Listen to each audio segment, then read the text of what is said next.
নমস্কার বন্ধুরা, আশা করি সবাই খুব ভালো আছেন আর অনেক অনেক রান্না করে আপনজনদের অনেক আনন্দ দিচ্ছেন। আজ রান্না করছি আচারি বেগুন। বেগুন আমার একটা প্রিয় সবজি। আপনারা আমার ভিডিও দেখলে বুঝতে পারবেন যে মাঝে মাঝে আমি বেগুনের নানান রকমের রেসিপি রান্না করে থাকি। তো আজকে আমার বেগুনের রেসিপির লিস্টে নতুন সংযোজন হলো আচারি বেগুন।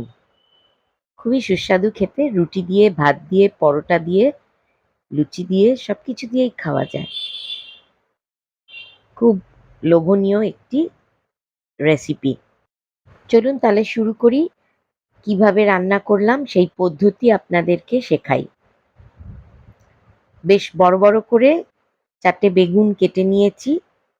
বেগুনগুলো কেটে সামান্য নুন আর হলুদ মাখিয়ে হালকা করে ভেজে নিয়েছি। ভেজে নেওয়ার পর এরকম চেহারা হয়েছে। খুব একটা লাল হয়নি। এদিকে যে কড়াইতে বেগুন ভেজেছি ওই কড়াইতেই যে তেল ছিল তার মধ্যে দিয়ে দিয়েছি 5 ফোড়ন সম্বার। 5 ফোড়ন সম্বার দিয়ে 5 ফোড়নটার সুন্দর মিষ্টি গন্ধ যখন বেরিয়ে আসে তখন দিয়ে দিয়েছি গ্রেট করা আদা। আদা আমি গ্রেটারে গ্রেট করে নিয়েছিলাম। আর দিয়েছি 1/4 টিস্পুন হিং। হিঙের মাপ আবার বেশি হয়ে গেলে ভালো লাগবে না, তাই মাপ পরিমাণটা একটুখানি খেয়াল রাখবেন। আমি একদমই 4টে বেগুনের জন্য 1/4 টিস্পুন মানে একটা টিস্পুনের 4 ভাগের 1 ভাগ দিয়েছি। এরপর টমেটো কুচি কুচি করে কেটে রেখেছিলাম সেইগুলো দিয়ে দিলাম আর দিলাম কয়েকটা কাঁচা লঙ্কা। কাঁচা লঙ্কাও চিড়ে রেখেছিলাম, একটু হালকা ঝাল ঝাল ভালো লাগে আর কাঁচা লঙ্কার গন্ধটা অপূর্ব। সামান্য লবণ দিলাম কারণ আমি প্রথমেই বেগুনে লবণ আর হলুদ মাখিয়ে নিয়েছিলাম, তাই লবণের পরিমাণটা একটু খেয়াল রাখতে হবে কারণ উম, এর বেশি হয়ে গেলে খুব খারাপ লাগবে। খুব অল্প অল্প পরিমাণে মানে সবগুলোই 1/4 টিস্পুন পরিমাণে হলুদ গুঁড়ো দিলাম, জিরে গুঁড়ো আর ধনে গুঁড়ো একটু একটু করে দিয়েছি।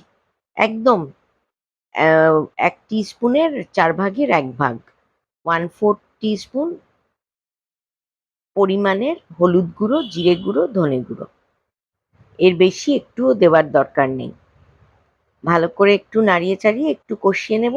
একটু সামান্য একটু জল, মানে একেবারে 3-4 চামচ জল দিলেই হবে। বেশি জল দেবার দরকার নেই। কারণ রান্নাটা একটু মাখা মাখা মতো হবে। এটা ঝোল থাকবে না। খালি মশলা ভাজার জন্য যেটুকু জল দরকার হয়।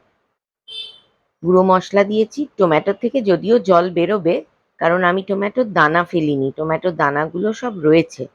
ওইটা গ্রেভি হতে সাহায্য করবে। তবুও সামান্য একটু জল দিলাম। এবার দিয়ে দিলাম, মশলা ভাজা হয়ে গেছে, এবার তার মধ্যে দিয়ে দিলাম ভেজে রাখা বেগুনগুলো। বেগুনগুলো কিন্তু হালকা ভাজা হয়েছে, তাই একটু খেয়াল রাখতে হবে যে একটু হালকা সেদ্ধ করে নিতে হবে। নাড়াচাড়া করতে করতে খানিকটা সেদ্ধ হবে, তবে বেশি নাড়াচাড়া করা যাবে না কারণ বেগুন গলে গেলে হবে না। তাই সামান্য আবারও একটু ওই যে বাটিতে বেগুন ভেজে তুলে রেখেছিলাম ওই বাটিটাই একটুখানি জল দিয়ে, কারণ বাটির মধ্যে তেল টেল লেগে রয়েছে, ওই জলটাই দিয়ে দিলাম। আর দিলাম সামান্য একটু চিনি। ওই 1/4 টিস্পুন পরিমাণেরই চিনি দিয়েছি। আবারও একটু নাড়াচাড়া করে নিচ্ছি। একটু রাখতে হবে, নাড়াচাড়া বেশি করা যাবে না কারণ বেগুন যেন ঘেটে না যায়। বেগুনের শেপগুলো একদম ইনট্যাক্ট রাখলেই খেতেও ভালো লাগবে, দেখতেও সুন্দর লাগবে। তাই ওই জায়গাটা একটু খেয়াল রাখবেন। এবার দিয়ে দিচ্ছি 1 চামচ, 1 টেবিল চামচ কাসুরি মেথি। কাসুরি মেথিটা একটু হাতে ডলে নিয়ে এর মধ্যে ছড়িয়ে দিলাম। সুন্দর গন্ধ হয়। আর যদি আপনাদের কাছে কাসুরি মেথি না থাকে তাহলে ধনেপাতা দিয়ে দেবেন। কোনো অসুবিধে নেই। যেকোনো একটা গন্ধ হলেই ভালো লাগবে। এবার প্রায় হয়ে এসেছে, একটু ঢাকা দিয়ে রাখবো। কাসুরি মেথিটা দেওয়া হয়ে গেছে, তো সামান্য মিনিট 5 জন্য একটু ঢাকা দেব, যাতে বেগুনগুলো একদম প্রপারলি বয়েলড হয়ে যায়। 5 মিনিট পরে ঢাকনা খুলে কি সুন্দর দেখতে হয়েছে। এখন এর মধ্যে শেষে একটা জিনিস দেব, সেটা হচ্ছে আমচুর পাউডার। যদি বাড়িতে আমচুর না থাকে, সামান্য অল্প একটু তেঁতুল খুব সামান্য জলে গুলেও দিয়ে দিতে পারেন, তাহলেও ভালো লাগবে।